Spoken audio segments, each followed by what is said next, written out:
Lucas, capítulo 14, o versículo 16 ao 24, diz assim: Porém ele lhe disse, um certo homem fez uma grande ceia e convidou a muitos.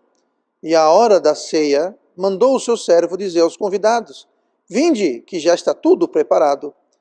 E todos a uma começaram a escusar-se. Disse-lhe o primeiro, Comprei um campo, e importa ir vê-lo. Rogo-te que te me hajas por escusado. E outro disse, Comprei 5 juntas de bois, e vou experimentá-los. Rogo-te que me hajas por escusado. E outro disse, Casei, e portanto não posso ir. E voltando aquele servo, anunciou estas coisas ao seu senhor. Então o pai de família, indignado, disse a seu servo, Saí depressa pelas ruas e bairros da cidade, e traze aqui os pobres, e aleijados, e mancos e cegos. E disse o Senhor, Senhor, feito está como mandaste, e ainda há lugar. E disse o Senhor ao servo, Saí pelos caminhos e valados, e força-os a entrar, para que a minha casa se encha. Porque eu vos digo que nenhum daqueles homens que foram convidados provará a minha ceia. Jesus conta uma história. Nós sabemos, como nós já vemos falando, que quando é uma parábola, ele diz que é uma parábola. Quando não fala que é parábola, então tudo indica que é um fato verídico, que realmente aconteceu. Não necessariamente naquele local, naquela ocasião, mas aconteceu, é um fato, não é ficção. O que é o caso de uma parábola. Uma parábola é uma ficção, é um conto que é dito para ilustrar. Assim como as histórias que Jesus conta também são contadas para ilustrar. Mas a questão aqui é qual seria então a lição que Jesus quis dar ao contar essa história, porque há um propósito. Toda parábola, toda história que Jesus contava tinha um propósito, tinha uma lição, tinha um porquê. Muito comum na palavra de Deus é haver vários ângulos ou vários níveis, várias perspectivas, várias lições dentro do mesmo texto, dentro da mesma história, dentro do mesmo conteúdo. Isso é porque a palavra de Deus ela é rica, ela é perfeita, ela é profunda, e você pode ler o mesmo texto, não todo o texto, mas um único texto pode ter várias lições a ensinar. A palavra de Deus ela é ao mesmo tempo muito precisa e ao mesmo tempo bastante ampla. Alguns textos, é claro, mais do que outros. Mas não amplo, só para me esclarecer aqui, quando eu digo que a palavra de Deus é precisa e também é ampla, não é ampla no sentido de se tornar algo ambíguo, algo que fica aberta a interpretações espúrias ou pessoais. Ela não é tão ampla assim, que pode dizer uma coisa e ao mesmo tempo está contradizendo aquilo que está dizendo aqui. Isso não existe. Tá? Ela é precisa, mas também ela é bastante ampla. Mas não é para cada um achar o que quer. Hoje em dia vivemos uma época onde é muito comum a pessoa elevar uma opinião a nível de fato. Não, a minha opinião é essa. Não, tudo bem. Com quanto que eu e você entendemos que é isso. É uma opinião. Tá? Mas hoje em dia é assim, a minha opinião é fato. Tá? A minha opinião é a minha verdade. Não deveria ser assim. A verdade é uma só.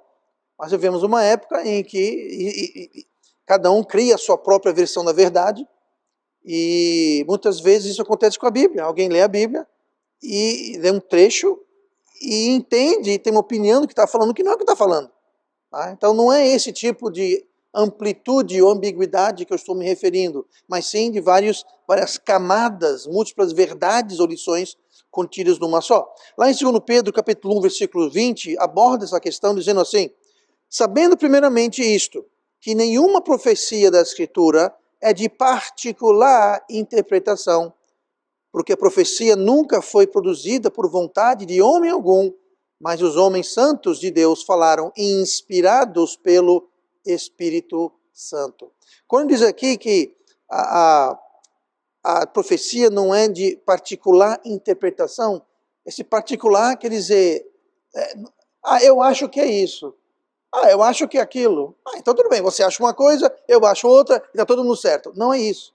Não é de particular, não é algo que cada um decide o que está dizendo. Não, não, não. Por quê? porque elas são inspiradas pelo Espírito Santo. O Espírito Santo é Deus, assim como o Pai é Deus, assim como o Filho é Deus, o Espírito Santo é Deus. E o Espírito Santo não vai inspirar confusão ou mentira. Então nós temos que ter muito cuidado em relação a isso. Mas vamos ver então um aspecto dessa história. Existem vários aspectos, mas eu quero abordar uma perspectiva, um aspecto da história da grande ceia. Olhe comigo no capítulo 14 e no versículo 1. Que diz assim. Veja bem, a gente leu Lucas 14, 16 a 24. Então, primeiro, nós vamos ver o contexto. Para entender a lição, temos que ver o contexto. Inclusive, já que estamos no assunto, toda vez que você se aproxima da Bíblia, o contexto é rei. A coisa mais importante para você interpretar corretamente a palavra de Deus e entender o que ele está dizendo é o contexto. Qual o contexto? Eu vou dar um exemplo aqui que eu dou bastante vezes. O apóstolo Paulo, escrevendo a Timóteo, ele diz uma frase, e eu vou só entregar a frase. Ele fala assim: quem não trabalhar, não coma. Se você levantar só essa frase do contexto, então ninguém aqui deveria estar vivo, porque nós todos fomos crianças, nós nem sempre trabalhávamos, e se nós vamos interpretar isso como sendo quem não trabalhar é pecado comer, então está todo mundo morto de fome faz tempo. O contexto é outro, o contexto ali é que haviam pessoas, haviam homens dentro da igreja que não trabalhavam, ficavam só indo de casa em casa para visitar os irmãos, adivinha quando? Na hora do café, do lanche, do almoço, da merenda e da janta. Aí Paulo estava tentando parar com isso. Eu falei, não é assim, cada um trabalha, cada um se sustente, e quem não trabalhar não coma. Veja como o contexto muda completamente as mesmas palavras ditas. Então isso para reforçar, contexto é rei, contexto é importantíssimo. Então para a gente entender aqui, nós temos que ver o contexto. Nada melhor então do que a gente ler ao redor do texto, e vamos voltar para o capítulo, para o versículo 1 do mesmo capítulo, para a gente entender onde que isso aconteceu, qual foi o contexto que está acontecendo ali na hora em que Jesus contou a história da grande ceia. Diz assim o versículo 1 de Lucas 14. Aconteceu num sábado que, entrando ele em casa de um dos principais dos fariseus para comer pão, eles o estavam observando. Okay, primeira coisa, quando na Bíblia fala em comer pão, não quer dizer comer só pão. Tá? Pão na Bíblia, tanto no Velho quanto no Novo, significa alimento, não necessariamente pão. Tá? Pode ser que tenha pão, provavelmente tinha pão. Pão era algo como feijão e arroz com a gente, era algo bastante comum. Né? Feijão, arroz, cuscuz, macarrão, essas coisas. Pois é, pão era uma das coisas básicas. Assim como na Europa é batata. Tudo é batata. Batata frita, assada, purê de batata, tudo batata. Mas então naquela época era pão. Então quando você via, tanto no Velho quanto no Novo, se referindo a pão, é comida, era uma refeição. Não era só pão, era uma refeição, tá? Com vários itens. Então Jesus estava ali na casa de um dos principais dos fariseus e ele foi lá fazer uma refeição. Note que era o sábado. Ele estava na casa de um dos principais dos fariseus. E a intenção do convite, claro, ele foi convidado. Tá? Ninguém entra na casa de um dos principais dos fariseus, sentar na mesa, passar pela porta, entrar e acabou-se. Então, ele certamente não está dizendo, mas subsentende claramente que ele foi convidado a fazer uma refeição num sábado na casa de um dos fariseus. Agora, a intenção do convite é meia duvidosa, ela é meia artimanhosa, porque nós lemos no final do versículo que fala, eles o estavam observando. Então veja só, eles convidaram Jesus, mas estavam de olho. Eles estavam querendo achar alguma coisa com que acusá-lo.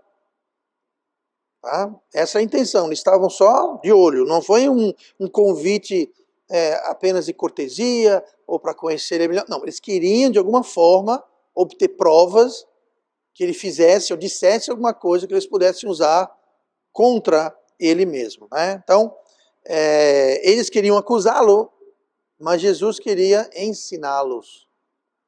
E é por isso que ele conta essa história aqui. Mas, anyway, prosseguindo. E note como, desde o início do capítulo 14, está abordando a questão de pessoas pobres, aleijadas, doentes, necessitadas. que eu digo isso? Porque olha comigo no versículo 2, de Lucas 14, que diz assim: E eis que estava ali, diante dele, um certo homem hidrópico. Fala, pastor, o que é um homem hidrópico?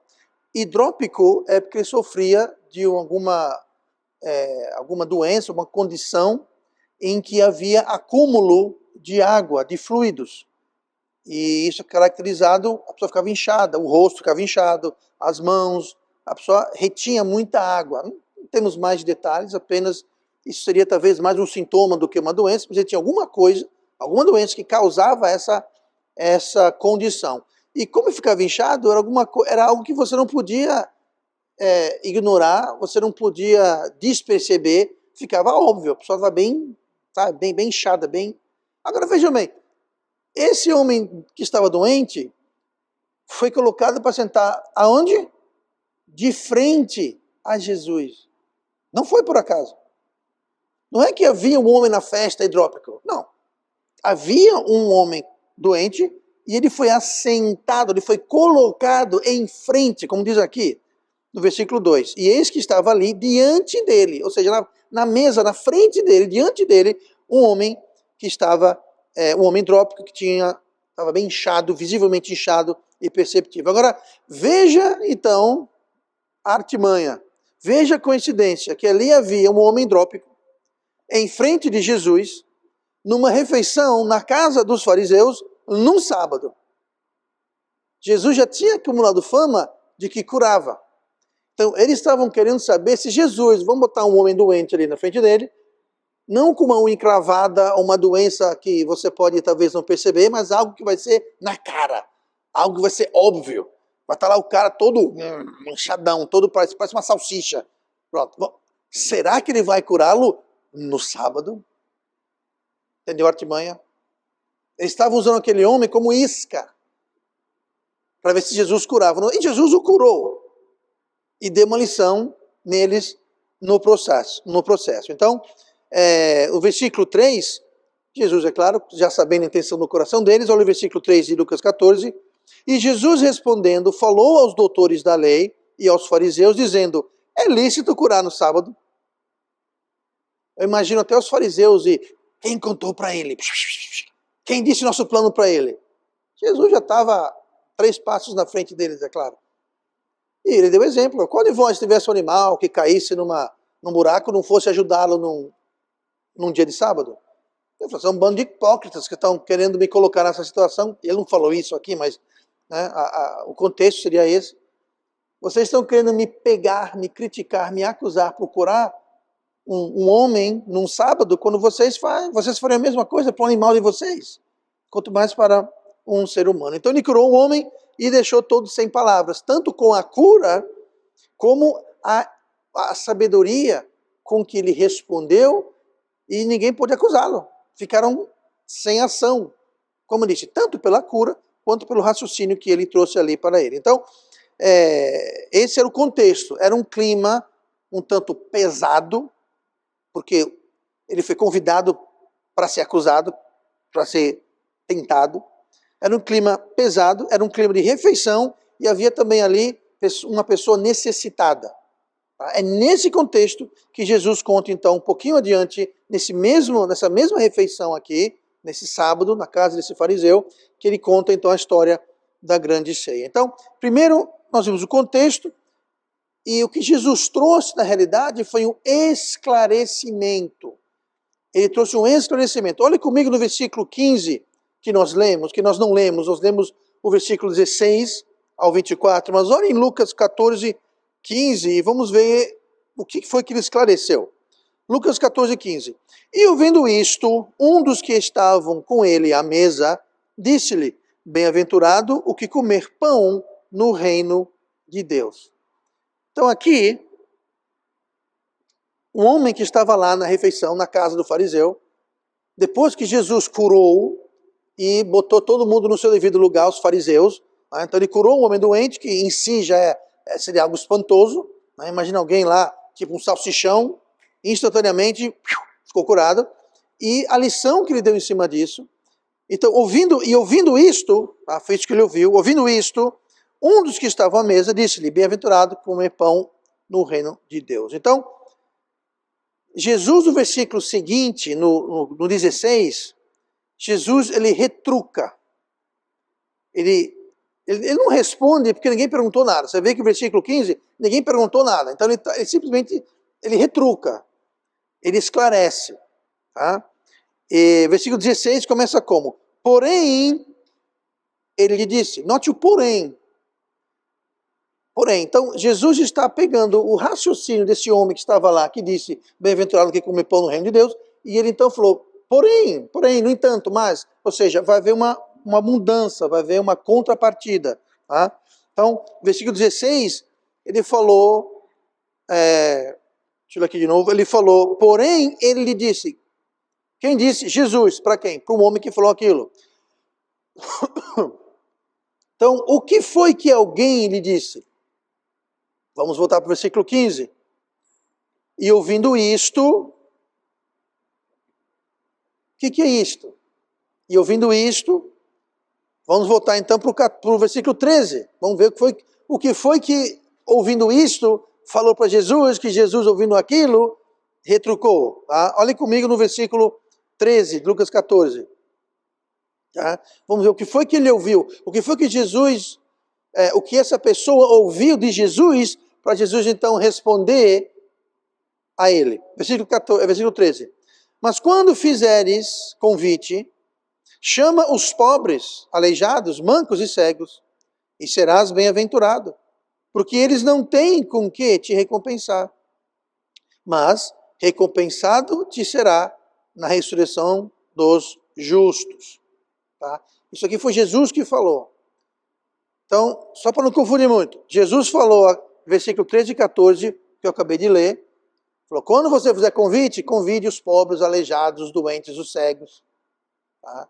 Que você vai ser recompensado. Eles não vão te recompensar. Os pobres, os cegos não vão te recompensar, mas Deus vai te recompensar. Então foi isso que alguém lá ouviu e disse, bem-aventurado aquele que come pão no reino de Deus. Aí Jesus falou, porém Jesus lhes disse. Então ele está retrucando isso, esse ensino que Jesus havia dado no versículo 13 e 14. Aí no 15, o homem fala, e ouvindo isto, um dos que estavam sentados com ele, e na sequência no 16, nós temos falando, porém ele lhe disse, um certo homem, aí que entra a história da grande ceia. Tá? Então até agora nós vimos todo o contexto e de onde está vindo essa ceia. Porque muita gente pode começar a querer dar um sentido, um entendimento à história da grande ceia, sem entender o que estava acontecendo. Quem foi que disse o quê? O que foi que quem disse? Onde eles estavam? Qual era o clima naquela ocasião? Tudo isso monta, pinta o cenário, o contexto. E é muito importante para a gente ter um entendimento claro disso daqui. Então, Jesus esclareceu para esse homem que falou bem-aventurado, Jesus então esclareceu como que se é bem-aventurado. Como que se é bem-aventurado? Lembrando aqui que havia aqui, como eu falei, um homem doente, provavelmente pobre, não sabemos, mas provavelmente doente, necessitado, que normalmente não estaria ali na casa de um dos principais dos fariseus no sábado, não estaria ali, mas estava ali apenas como isca, ou seja, havia um interesse, havia um retorno. Ele não foi convidado de graça, de bondade. Tá? Havia expectativa de usá-lo para alguma coisa. Então, aquilo que fizeram ao chamar um doente para uma refeição na casa dos principais fariseus, aquilo não ia render boa-aventurança nenhuma, aquilo não ia render bênção, porque não foi feito sem interesse. Foi feito, na realidade, usando aquele homem na condição de doente, para ver se tentava Cristo a curar no sábado para poder acusar Cristo. Tá? Então, esse tipo de bem-aventurança, não existe bem-aventurança numa atitude dessas. E Jesus então explica qual é então a lição de como ser bem-aventurado. Então, vamos voltar para o versículo 12 de Lucas 14, tá? Que diz assim, e dizia também ao que tinha convidado, quando deres um jantar ou uma ceia, não chames os teus amigos, nem os teus irmãos, nem os teus parentes, nem vizinhos ricos, para que não suceda que também eles te tornem a convidar, e te seja isso recompensado. Mas quando fizerdes convite, chama os pobres, aleijados, mancos e cegos, e serás bem-aventurado, porque eles não têm com que tu recompensar, mas recompensado te será na ressurreição dos justos. Isso aqui é muito pertinente nessa época de Natal. Só para reforçar, Jesus não nasceu em dezembro, muito menos dia 25. Tá? Jesus nasceu no meio do ano, do nosso ano, que era o verão no hemisfério norte. Sabemos disso porque os pastores estavam no campo, quando viram a estrela e foram para o menino Jesus. Então, não era inverno. Inverno ninguém fica no campo, senão morre de frio. Então, era no verão. Pastor, mas aqui verão é em dezembro. Aqui, no hemisfério sul, o verão é em dezembro. Mas no hemisfério norte, onde se encontra Israel, o verão é no meio do ano, é virado. Tá? Então, Natal não tem nada a ver com o nascimento de Cristo. É uma época que nós comemoramos, ninguém sabe ao certo o mês ou a data, ou o dia, ninguém sabe.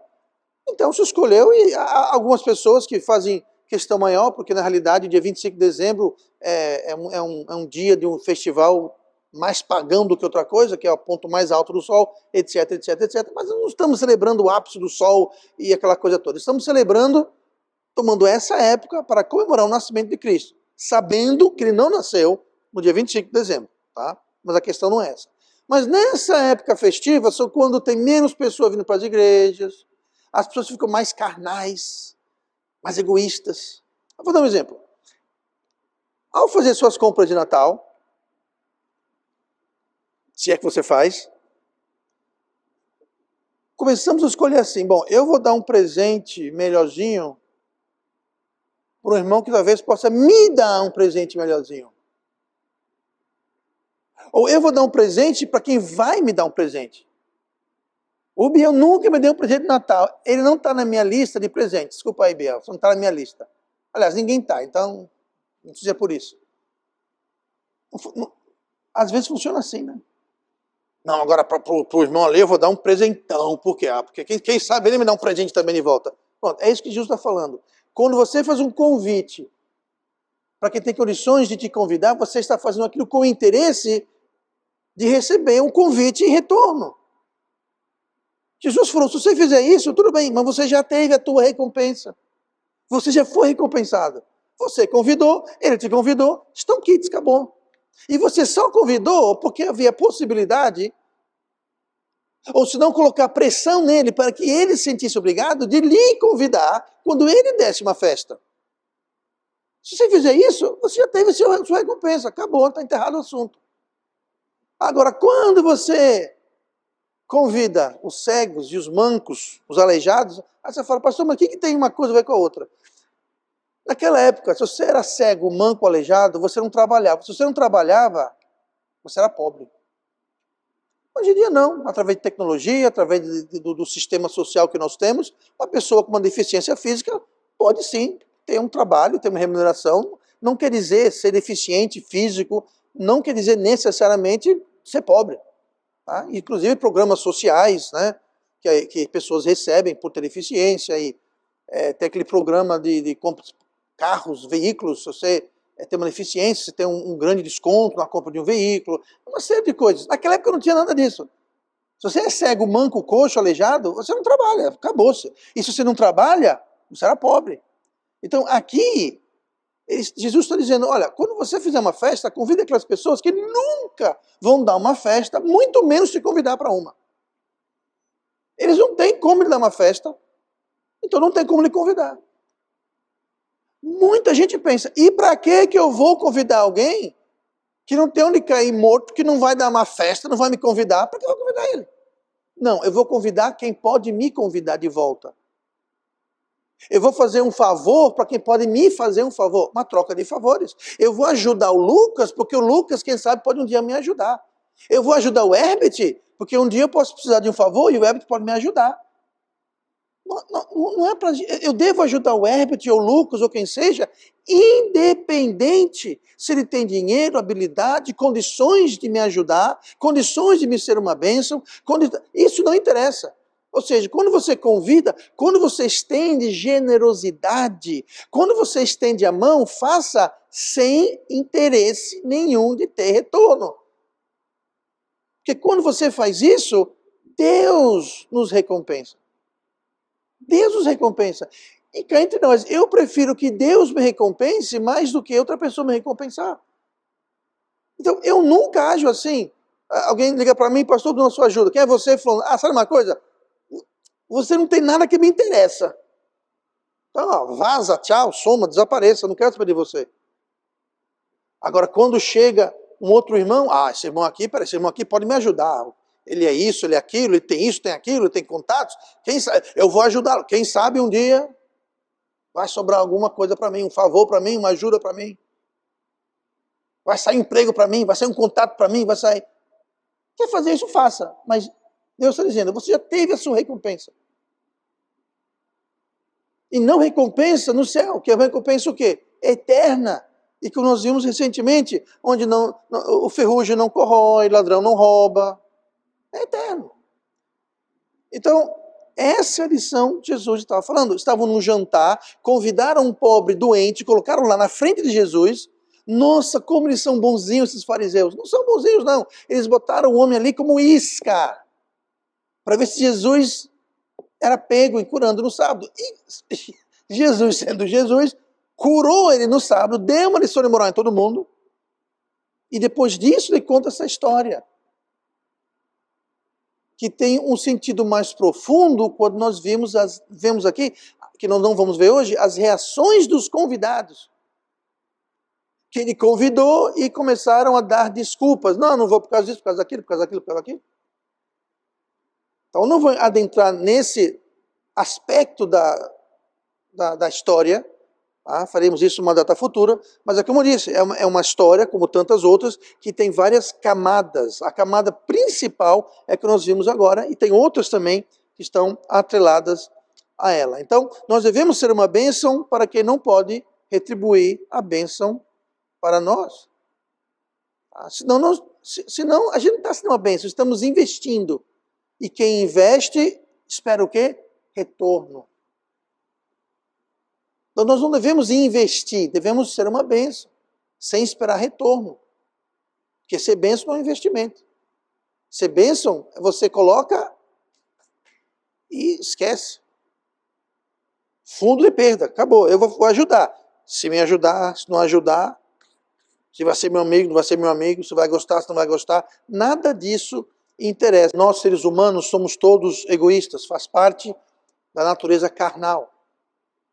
Por isso que o amor de Deus, o amor divino, o amor ágape, o amor que não precisa de provocação, não precisa de retribuição, é o amor mais nobre porque é um amor menos humano. Amor divino. Por que Deus nos ama? A humanidade é ingrata, o ignora, se rebela, o ataca, o agride. Se Deus fosse nos amar em vista de receber algo em troca, então ele não amava ninguém. Mas Deus ama. Deus amou o mundo, e por mundo significa todo mundo que já nasceu ou vai nascer. O que ele queria de volta? Nada. Ele amou o mundo. Deu seu filho, sacrifício maior, deu seu filho. Isso não é algo que é natural para os seres humanos. E mesmo para o crente ainda convive com a velha natureza, com o homem carnal, está lá. E ele precisa ser controlado, ele precisa ser mortificado, mas está lá. Então não pense que só porque você é crente, eu não ajo mais assim. Age sim. Se não vigiar, agimos. Nas pequenas coisas, nas grandes coisas. Por natureza somos sim egoístas. E muitas vezes nossas boas obras têm uma motivação egoísta. Nem que seja apenas para aparecer. Os fariseus eram culpados disso. Eles gostavam de fazer um grande show, né? longas orações, e quando havia os molas faziam aquele show, olha, atenção, todo mundo que eu estou dando aqui. Ups, eu deixei cair minha oferta de R$1.000 aqui, deixa eu pegar minha oferta. Olha, minha oferta de R$1.000 que eu deixei cair. Eu mencionei que eu deixei cair minha oferta de R$1.000? Não? Pois é, eu deixei ele cair. Sabe o que é isso? Isso é querer se promover. É querer anunciar. A Bíblia fala, não deixa a tua mão esquerda saber o que a tua direita faz. Porque o que você faz em secreto, vosso Pai que está no céu vê e recompensa em público, mas o que você faz em público, minha gente, você já teve a sua recompensa. A qual? Todo mundo, uau, como ele é espiritual, nossa, como ele é bonzinho. Já teve a sua recompensa. Então faça em secreto, que Deus que vem em secreto recompensa publicamente. Isso está também atrelado a essa história de hoje. Tá? Então, vamos ter muito cuidado para que as nossas boas obras não sejam tingidas por motivos egoístas. Que aí nós não temos o galardão quando isso acontece. Então, amor de verdade, amor ágape, amor obediente a Deus, é um amor que não requer retribuição de absolutamente nada. Uma das formas mais puras e claras de você exercer amor ágape, sabe o que é? É evangelizar. Você sai, você vai a um encontro de pessoas que você nunca viu na sua vida e talvez nunca mais vai ver. Elas provavelmente não vão vir para a sua igreja. Você não vai mais vê-las, nada. É retribuição zero. Sabe o que é isso? É amor. Ah, pastor, eu levei tantas pessoas a Cristo, nenhuma veio para a igreja. E vai deixar de ir? Esse povo é muito ingrato, porque eu sacrifiquei o meu sábado à tarde, eu dei do meu tempo, e ninguém veio. Está achando que você fez muito? Pergunta a Cristo o que ele fez na cruz.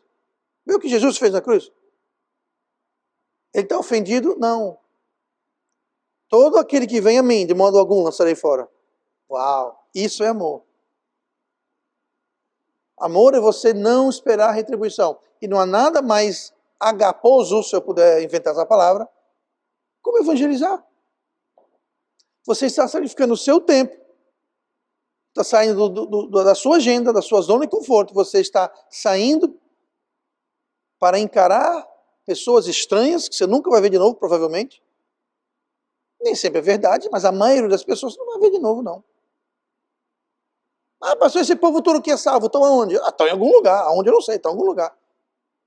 Alguns estão em outras igrejas, outros não estão em igreja nenhuma. Mas desde quando ir para a igreja é sinal que é salvo? Jesus falou sobre o joio, ou seja, tem igreja que está cheia de gente, ninguém é salvo, cheia de joio. Então, estar na igreja, ir para a igreja, não prova se alguém é ou não é salvo.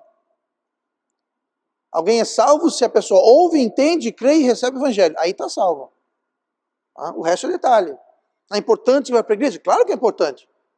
Mas não é o sine qua non de alguém ser salvo. Eu mesmo, depois de ser salvo, foi uns 2 meses até botar o pé numa igreja. Então, não era salvo durante esse tempo? Claro que não. Então, prova de amor maior é essa. É você levou o evangelho.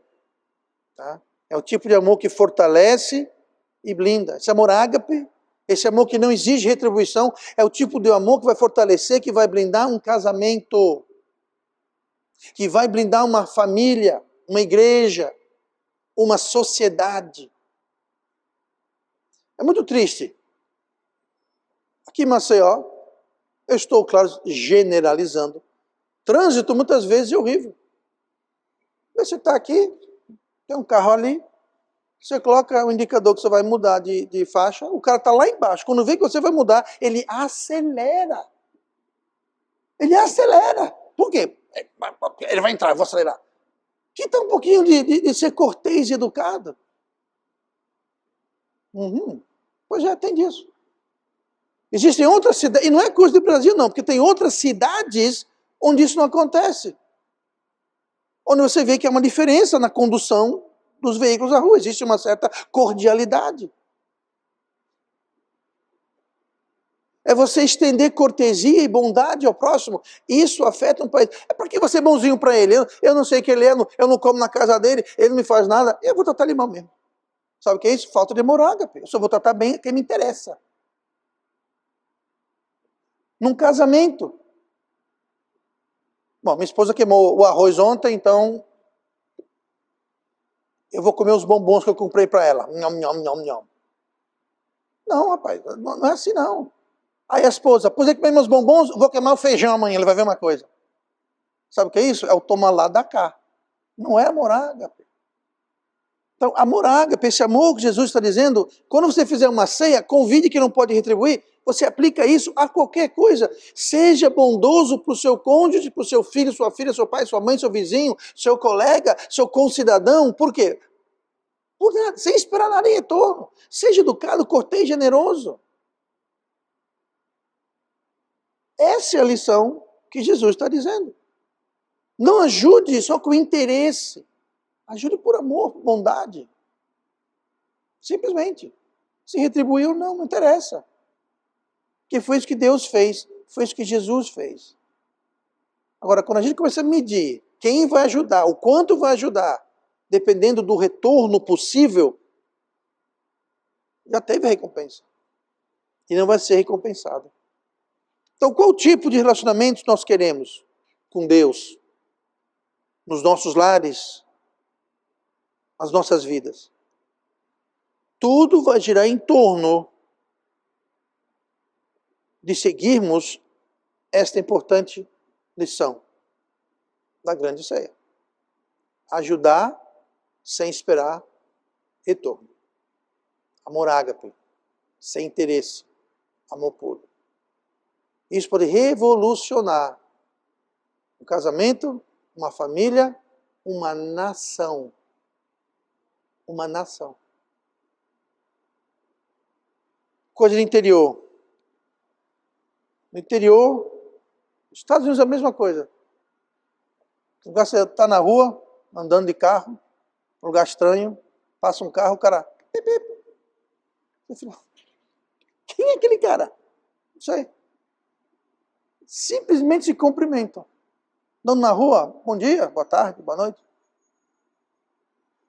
Você conhece? Não. Mas o que tem ser educado, ser cortês, desejar um bom dia, boa noite, boa tarde? Mas não conheço ele, não sei quem ele é. E daí, minha gente? Esse povo do interior é muito besta. Besta não. Eles estão sendo cortês, não há nada de errado com isso. Ajudar alguém. Pois é. Essa é a lição. Vamos ajudar, sem ver se vamos ser ajudados.